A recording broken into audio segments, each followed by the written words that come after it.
This is a video that goes over kind of an overview of process costing. There's not any worksheets that go along with this particular video. It really is just going over some of the concepts that we find with process costing. Now, remember with process costing, these are things like soft drinks, oil, computer chips, chemicals, things that are going to be done on a big scale versus that job order costing system, which is specific jobs, and it's very much based on individual jobs. There are some similarities between the two systems. Some of those similarities is the manufacturing cost elements used. Both have direct materials, direct labor, and manufacturing overhead. The accumulation of the cost, as far as materials, labor, and overhead go, are the same. Those journal entries are going to look very, very similar. There's only really one difference that you will see with those journal entries. And then the flow of the cost. It still is going to flow through, and it'll start with materials. It will go into work in process, and then it will go into that finished goods and then move on to cost of goods sold. The difference here, however, that you're going to see is that the method of assigning cost is very, very different. And then some of the other differences, the number of work in process accounts used is one of the biggies. For that job costing system, you had a control account for work in process, and it was for what you were working on. You may have had subsidiary accounts that dealt with the jobs, but you had one control work in process account. When you get into process costing, what you are looking at here is you are looking at different departments. And so each different department in the process is going to have a separate work in process account. So you might have one work in process account, you may have two work in process account, you may have 5 work in process accounts, depending on how many processes your particular product has. Another difference are the documents that we use to track cost. In that job order cost system, we look at those individual job cost sheets. In the process costing system, we have to look at a production cost report, and we're going to look at it for each department. The point at which totals are cost are totaled is very different also.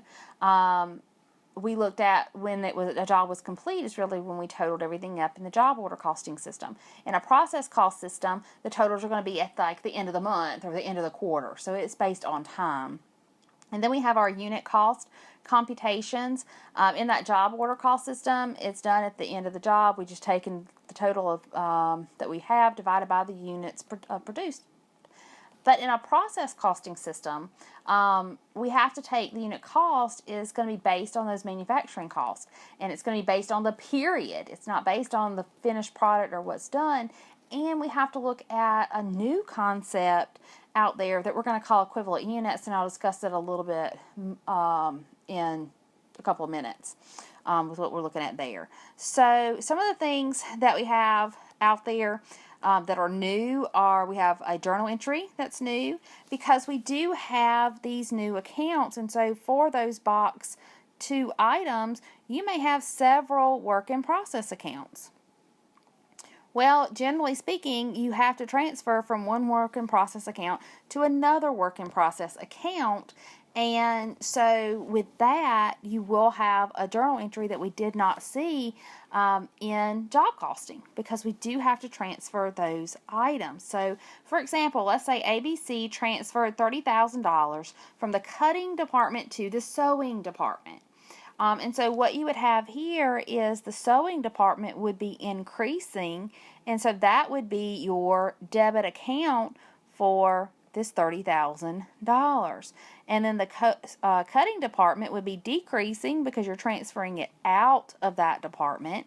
And so that is going to be a credit for $30,000. So that's the new journal entry that you will see deals with that transfer that we are going to have between those work in process accounts. Now with work in process, You can bring new materials in to each and every process. You may not.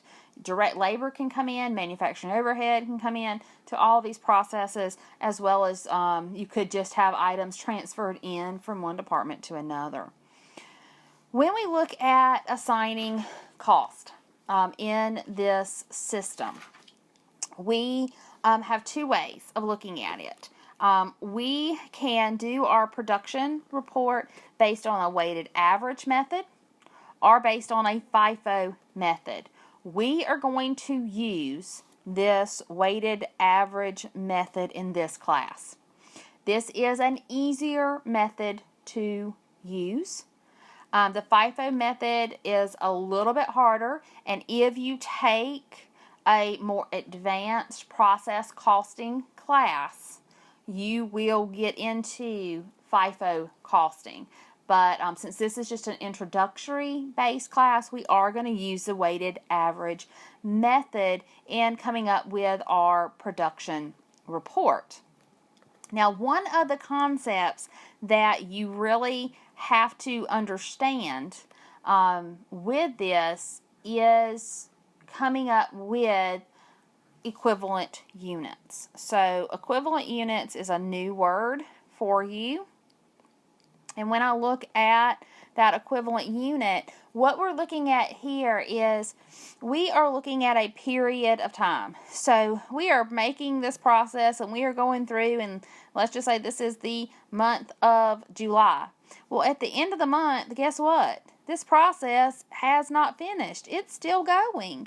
So what we have to figure out is at the end of the month, how much have we completed? And how much is still there in process. So in order to figure out our equivalent units, what we will look at are those units that we have completed and transferred out, and those units are going to be at 100%. We also are going to look at what we have in our ending work in process. So what is still here at the end of the month? What has not been finished yet? And we have to figure out what percentage it is complete. And so that's what we're looking at with equivalent units. Let's say, in our work in process, we have 1,000 units, but they're only 40% complete. So what we would do is we would take our total number of units, we would multiply those by that percentage, and what this is saying is that if we had been able to complete units, we would have completed 400 units. So that's the equivalent units that we are looking at. For our production cost report, I've broken it down into 6 steps that I like to use. Your textbook may give you different steps overall than what I'm giving you as far as numbers go, but they really are looking at these same items. So what I have here is 6 steps, and the first step is find the units to account for. Step 2 is looking at what units have you accounted for. Now, in looking at this, these should equal one another. So step 1, step 2 should equal. Then you're going to find the equivalent units. Now again, this is based on the percentage of completion. And so we would find our equivalent units. The next step is to find the cost to account for. So in other words, what are our total costs that we have to figure out what's in ending inventory and what's in what's actually been costed out, what's been moved to another department. So we have to do that. Then we can find the unit cost, and then we have our cost accounted for. Now, step 4 and step 6, the totals of those two should also equal. So the cost to account for should equal the cost actually accounted for. Now, why do we have to do this production cost report?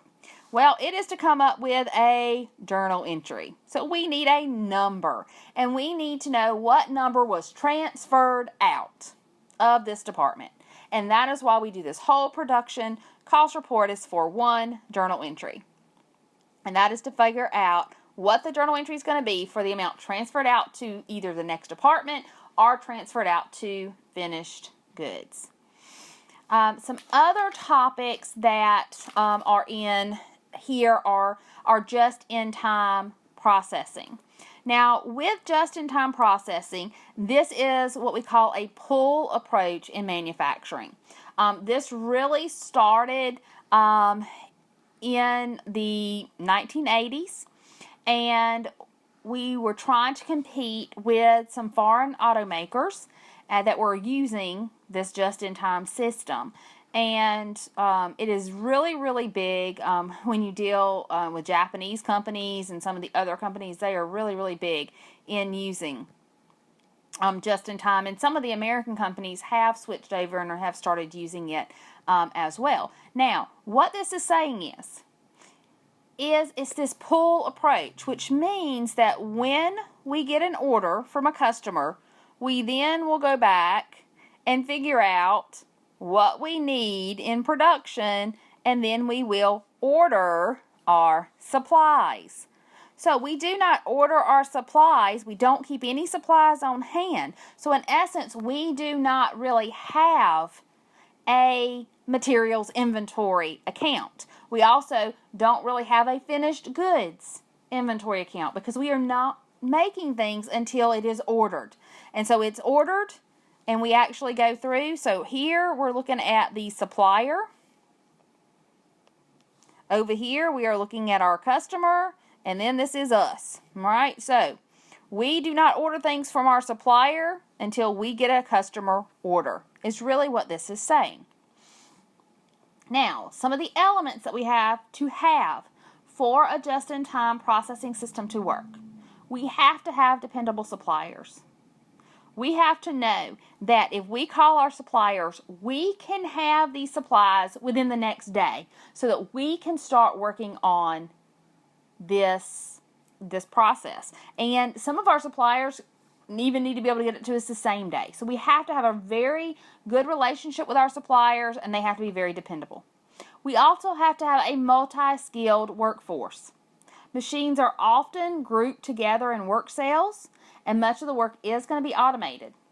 So one worker may be called on to operate and maintain several different types of machines. We also have to have the total quality control system in place.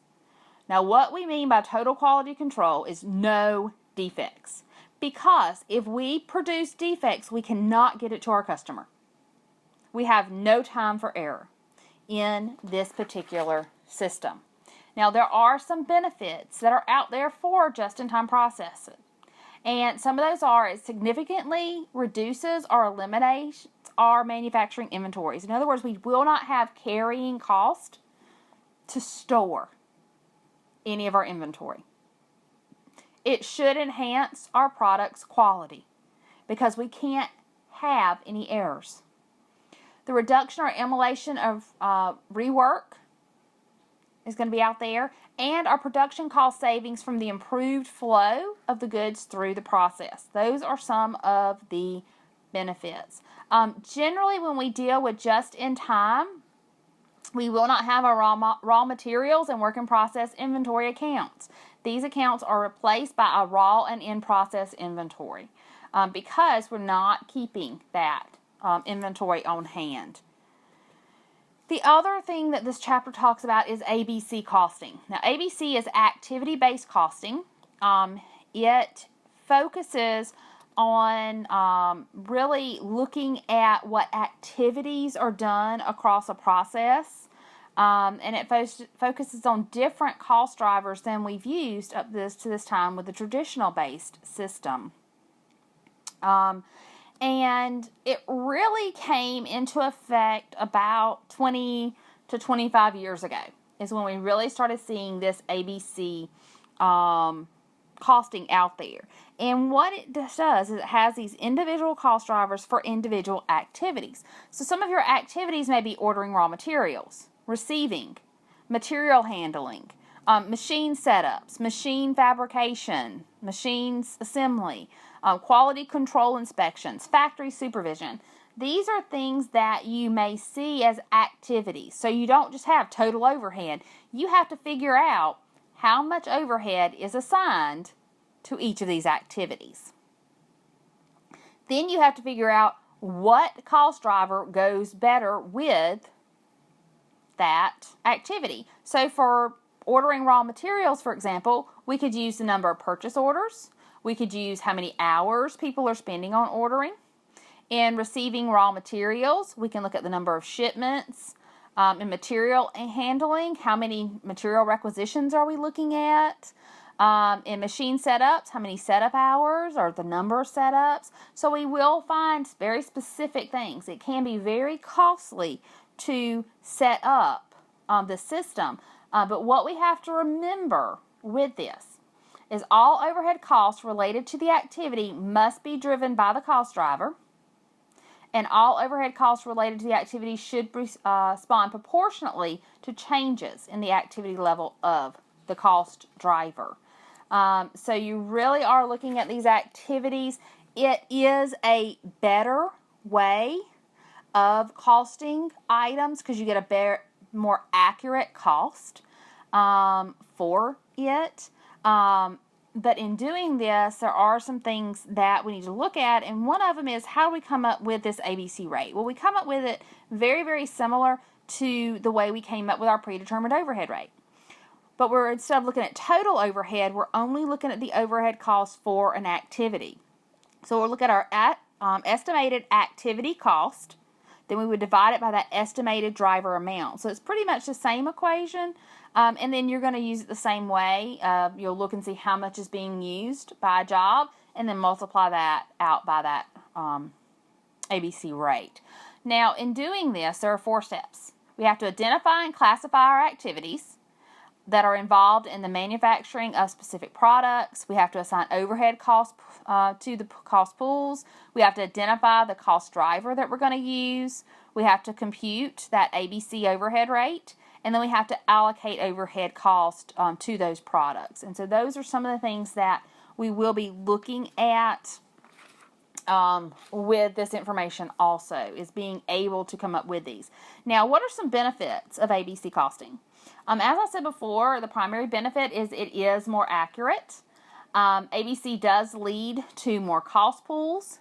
It leads to enhanced control over your overhead cost, as well as leading to better management decisions, because you can make better decisions if you have more data. Now, there are limitations to ABC, and one of the biggest limitations to ABC is it's very expensive to implement. So you do have to do a cost-benefit analysis of what's your benefit going to be for moving over to this system versus, really some of those other things. So you have to do that cost-benefit analysis. And then you do still have some arbitrary allocations that do continue in this process. But because it is a much better way of looking at things, we really can hone in on where our profit is coming from. Because under a traditional costing system, it may not be looking at everything that this particular product cost. And so when using traditional cost, we actually may either be overcosting or undercosting our product, and therefore we're selling it based on what we think the cost is, so we can be selling it for way too much. And if we sell it for way too much than what our competitors are, because we don't know our real cost, then we may not be making sales. So we may be losing money. The other thing we may look at is if we're not costing it correctly, we may be undercosting and we may be selling a lot of them, but we're actually losing money in the long run. So this is some of the things that you have to look at when you look at this ABC costing. And this is really an overview of process costing, of just-in-time costing, as well as activity-based costing. Which is some of the big material that we're going to be dealing with. And we will be looking at some of the worksheets that go along with this information also.